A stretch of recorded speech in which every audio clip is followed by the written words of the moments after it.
Welcome back to Football Fusion. Today we are going to talk about why I believe, for me, I believe Chelsea it's going to have a lot of trouble. Because I believe Enzo Maresca has his own ways of playing football, which is not going to suit Premier League, and I don't believe if Enzo Maresca is going to reach December. So let me introduce first. Let my guys introduce themselves, and then we dig deep into Chelsea. Okay, so my name is official_Mwangi on all of my platforms. Go follow, like, subscribe, share. Niko YouTube, I'm on Instagram, Facebook, Twitter, X, official Mwangi. So make sure you enjoy the show, like and comment. We are trying to grow. And as Santo said, we are talking about Chelsea today, so it's my lucky day. I have to take these people to school, but yes, as a Chelsea fan. As a Chelsea fan.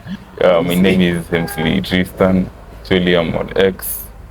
Yeah, let's kick it off. So first, where do you think Chelsea will finish by the end of this season? I will say it and I will say it again. And I will keep on saying it. Top 3. Not number 2 again. Yes, I'm saying top 3. I'm saying top 3 because we will be on top of number 3. So, it's either number 2 or number 1. Yeah, we take it. Why do you believe you are going to finish in that number? So, why I believe that we are going to finish on a higher number than people expect is because, number 1, I see Enzo Maresca, and if you are a football fan and if you have watched all the games that have been played in the preseason, you know that he's a coach who knows how to balance the squad. He's a coach who knows how to evaluate his mistakes and fix his problems. So, like let's say the game we were beaten 4-1. He figured out that the main problem with us was the high line. He figured out that the main problem was the high line. So in the next game against Real Madrid, he changed it, and the high line was at least backed up a bit. The game against City, yes, we were beat, but I think one of the key mistakes, one of the key components that people are not seeing is that the problem is not even the midfield and the striking. The problem is here in the defending category. And the defending category, we can say we have many defenders. But finding just 2 defenders who work for you is the main problem that I think Chelsea has. And I think Enzo Maresca, is going to have like a field day in that squad, because I know he has many players. He has defenders he can put on. He has experienced defenders. He has young defenders. He has fast defenders. No, he has like a whole catalog. It's just up to him to figure out the team he's going to put on the pitch. MC, where do you think Chelsea is going to finish? Yeah, actually, I think Chelsea will finish, let me say, number 9. Yeah, I think they'll finish number 9. Actually, I don't have confidence in their squad. Actually, their coach. Actually, removing Pochettino to Maresca, actually, that's a downgrade, actually. Taking a championship coach, replacing him with coach. Actually, that was the biggest mistake, actually, because I think Pochettino, he had started catching up with the squad. So, as for me, actually, I'll take the number 9 spot, actually. For me, it is not that I'm criticizing Chelsea. Chelsea is not a bad team. It has quality players. But the problem is one, Todd Boehly. You cannot tell me, apart from Cole Palmer last season, the second best player was Conor Gallagher. So you are selling Conor Gallagher to Atletico Madrid. You are remaining with Enzo and Caicedo. And the combination of Enzo and Caicedo last season, it did not work. Second, you are leaving Chaloba, you want to sell him because you have bought Tosin. If you can look at the last 10 games, that guy played very nicely. And again, now you don't have Chelsea don't have an experienced backline, and most of the kids who are there, I think the oldest person in Chelsea now is who? That's why we got Tosin. Tosin, I think. Yeah, that's why we got him. 26 years old. Yes. Because the rest are young. Yeah. And I think Sanchez. And again, that's where we are going next. Sanchez, according to Enzo Maresca, Sanchez, he's a playing goalkeeper. So they prefer Sanchez, but they sell Petrovic. If you can look at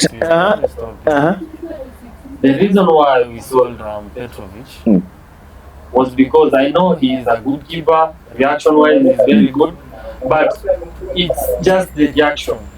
If you watch the not reaction, let me tell ball you, playing. Let me tell you, a sweeper keeper, that's what they need. You can't tell me that you are a good keeper with your hands, but you cannot save.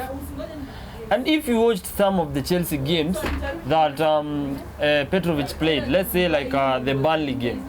The Burnley game, we can't say, the Burnley game we drew. We drew the game 2-2. And why did you draw? Because let me tell you, if you watched the game, you could see that the goals that Burnley scored were not goals that were conceded because of the defenders' mistakes. Were goals that were generally considered because of the keeper. In what sense? All the goals that were scored by Burnley were all outside the box. So telling me that that the keeper is a good keeper and he cannot save something like that is something that I don't believe is good. Is good to keep. So Sanchez, if you have watched his game, Sanchez is a very good keeper. He is very fast and he makes really good saves. Let me put a stop on you there. During this preseason,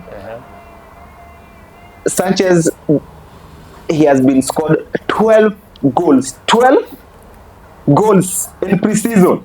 Only. That's what I'm saying. If you have watched all the games, let's say like the City game. Haaland scored a hat-trick. Yes. But if you watch the actual game, the first goal was a penalty. Whose mistake is that? Defenders. The second goal was a back pass. Whose mistake was that? The defenders. And you cannot expect that Haaland reaches one-on-one with the keeper, and it's Erling Haaland, the best striker in the Premier League right now. He reaches one-on-one with the keeper and fails. You see the mistakes that he does. The mistakes that the defenders does makes the keeper look like he's down, but the keeper is actually really, really good. Reaction wise, save wise, using his feet, using his hands, the keeper is very good. So as per you want to say that actually Petrovic is not a good keeper? No, I'm not saying that he's not a good keeper. I'm just saying he's not the perfect fit for Chelsea. Okay, as for me, I always give you an example of Soma, who is at Inter Milan right now. If you see the way he was playing at Bayern, every time you could just see every time he was conceding every now and then. But the moment he went to Inter Milan, I think if not roughly between 8 to 15 goals the whole season, I think those are the amount of goals which he conceded. So as for me, you are not supposed to blame the goalkeeper every time. The defense is like the segment of the goalkeeper. Minus defense, actually a goalkeeper will just be like that. The way it has affected Man United. Just see the defense was like No. Onana is just generally bad. No. Okay, comparing when he was at Inter Milan and when he's at Man United. When he was at Inter, he had a solid defense. Yeah. So the problem is the defense. And now you are going to compare the defense which has accepted 12 goals to pass by the goalkeeper during pre-seasons, and then you are telling us Chelsea they are going to finish in top 2. That's what Are you okay? That's what I'm telling you. It's better to get beaten at pre-season. That's why I was telling some guy out there that you remember last season during the pre-season Chelsea won every game. They drew only one game, and that was against a prime Newcastle. That was the only draw we got. Chelsea won every game in the pre-season until it brought some fear into the teams in the Premier League. When it came to the league, what happened? The problem with Chelsea is one, and still, the reason why I'm saying even I don't think if Enzo Maresca is going to reach December is one. Chelsea, they have a very big number of players, those numbers, trust me, they are going to confuse Enzo Maresca.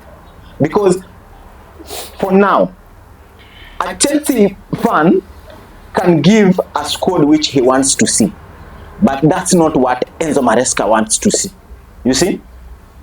Because last season, Poch had realized that Caicedo and Gallagher was the perfect match in the midfield. The first games, Caicedo and Enzo played, but it bared no fruits. Now, those are the same people who did not bear fruits on a coach who had experience. Now, from a coach who is from a championship to the Premier League, they are expecting him to bear fruits from that. Let me stop you there. One thing you should know. When Mikel Arteta came to Arsenal, was he a full-blown coach? No. But up to now, where has he reached in terms of his performance? How many years did it take him to realize his squad? 3-4 years. 3-4 years. So what do you expect from Enzo Maresca? Maresca, because let me now tell you what will confuse you people with the thing that as Chelsea fans we know. Your coach Mikel Arteta needed all that time to figure out his squad because he did not have a squad.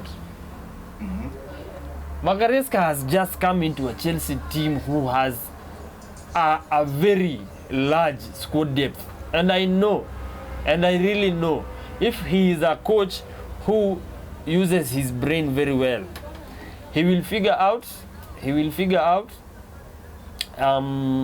all the mistakes that he has been doing in the pre-season. He will bring those two, the two defenders who will be having the best chemistry. He will put them there. So that will keep us at a very good position, because I think striking we are actually really good. As per you, who do you think are your starting centre backs? So I think the people who should start is let me start with Tosim at right centre back and Levi Colwill at left centre back. For me, I can't put Colwill near my squad actually. You know, a player who doesn't have discipline is not even supposed to be near that squad. The problem is not discipline. The problem is playing. You guys are really underrating Badiashile, but you will realize it at the moment when Colwill will be put out because of discipline. But Colwill has too much discipline issues. Have you seen in the preseason? I've seen, like, but two incidents which are causing indiscipline. But let me remind you of a very, very good player who had very much indiscipline, but his way of playing football made everybody blind of everything bad he was doing. Remember Luis Suarez? Yes. Luis Suarez was actually even racist, but nobody cared because of how good he was doing in football. So Levi Colwill, he's a very, very good talent. I think the problem with you with Luis Suarez is one. Luis Suarez, I think the problem which Luis Suarez did, it was biting people.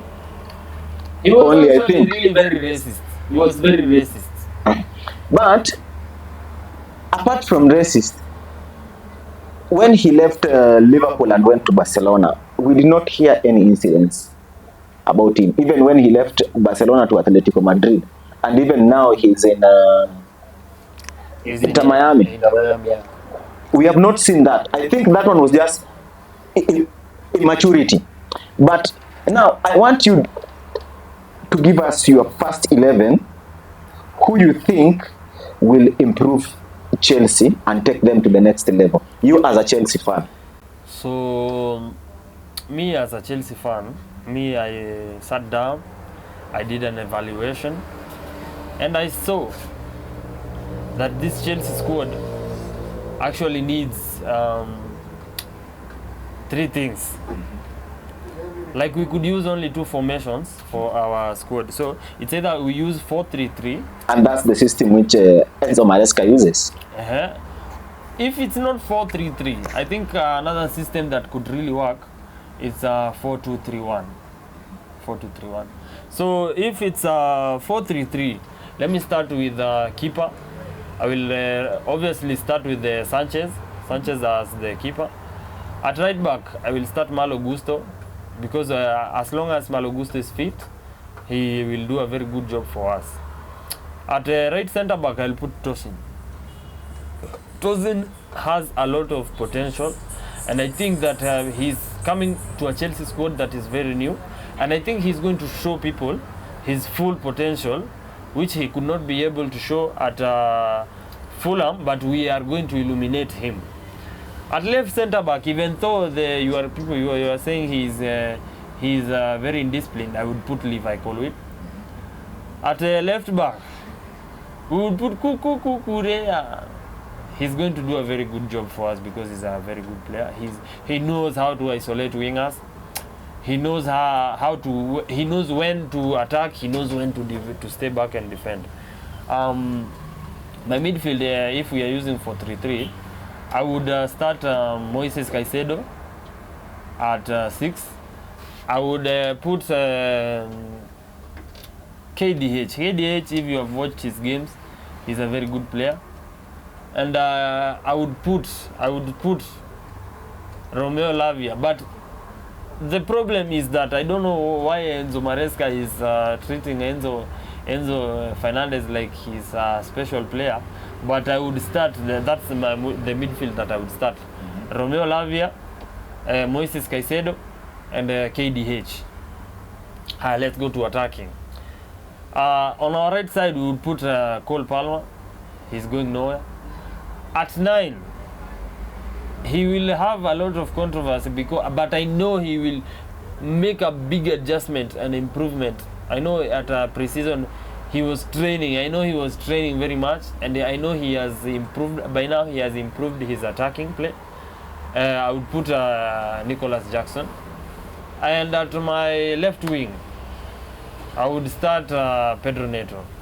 Even though I know he's supposed to be on that wing, but he's going to play on this wing because on this wing we have Madueke, we have Palma. Yeah, that's the squad. Actually, for me, I find it crazy when I hear Chelsea fans saying, like, Jackson should start in front of Nkunku. Actually, it's called craziness. Because actually, as for me, there are some people like at Chelsea, like they should not be at the bench for sure. You cannot tell me like Nkunku is going to start the bench. Yet he's the one who has scored for you most goals in pre-season. You're putting Jackson as a striker. Let me tell you why I've said that. I've said that because Nicholas Jackson, as I'm winding up, Nicholas Jackson, he's a good player. And we know he's going to be available for us. You know the assurity of the things. So Nkunku is injury prone. That's why I've not started him. Okay, that's okay. Yeah. That's for the Chelsea fan, not us. So with that, please don't forget to subscribe, like, share, and comment, and follow our handles, which is down. Peace out. See you in the next episode.